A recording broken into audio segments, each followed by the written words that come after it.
mukbang đó đi, hết xin này. Em đấy. Rồi. Thầy làm gì đó? Làm gì đó?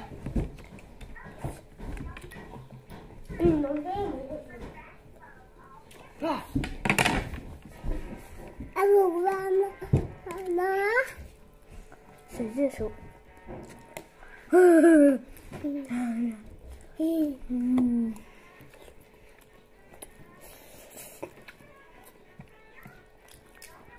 Phi rất khóc đấy. Tôi là cảm giác mệt. Thôi. Thịt bò. Thế ăn phim gì à?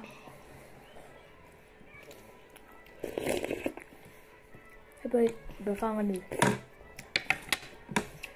Dân đã bố ra xua cô là sẽ đi.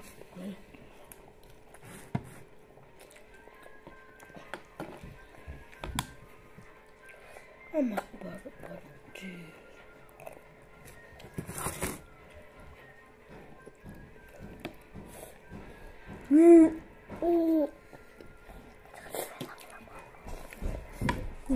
Nó lại lên cười không nào? Nè. Yeah. Nè. cái chú kéo lòng cái cờ mà là trên lúc cái gì cứ làm thằng gì nè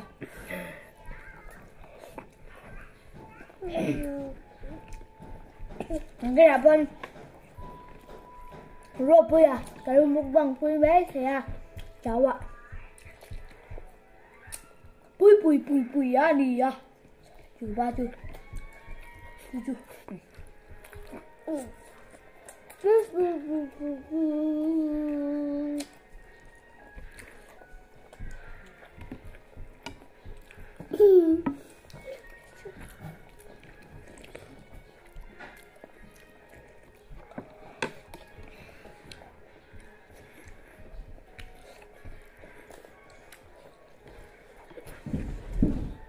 Anh vẫn ngon ngon đó.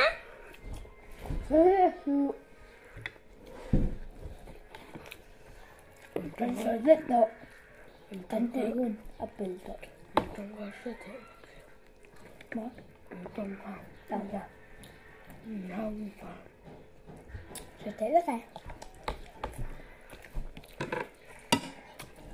Trong cái cột khai hết dân dạo rồi.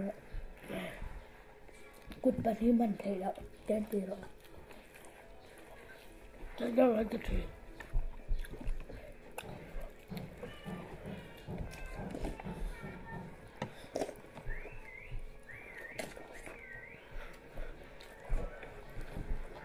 Cái đồ này. Hay à. Rồi tôi. mày biết cái số số tôi gì đó mày nó mang thì tôi là bà Cái khai lộ, cái xin lỗi.